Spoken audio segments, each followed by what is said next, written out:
يوسف بن تشفين ولد حوالي عام 1009 ميلاديا في منطقة السوس بالمغرب ضمن قبيلة صنهاجة الأمازيغية التي اشتهرت بالشجاعة والوفاء.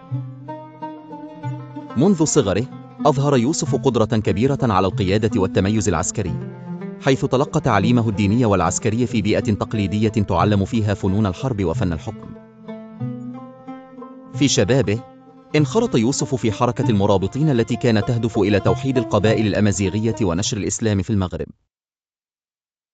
ومع مرور الوقت أصبح يوسف قائدا محبوبا وموثوقا، ونجح في توحيد القبائل المختلفة تحت راية واحدة، مؤسسا دولة قوية ومستقرة في شمال أفريقيا.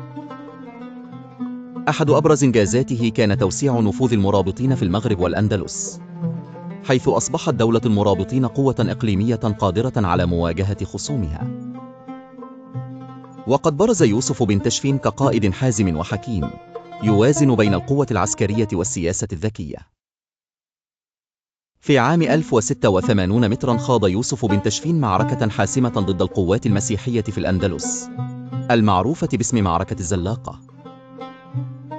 كانت هذه المعركة فاصلة في تاريخ المغرب والأندلس، إذ تمكن من صد الغزو المسيحي وحماية الأراضي الإسلامية لسنوات طويلة، مؤكدا مكانته كواحد من أعظم القادة العسكريين في المنطقة.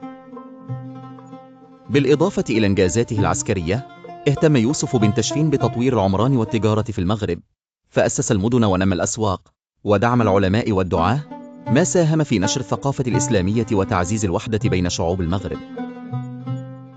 توفي يوسف بن تشفين عام 1106 مترا مخلفا وراءه إرثا تاريخيا كبيرا، فقد ترك دولة قوية منظمة، وأصبح رمزا للحكمة والشجاعة والقيادة في التاريخ المغربي.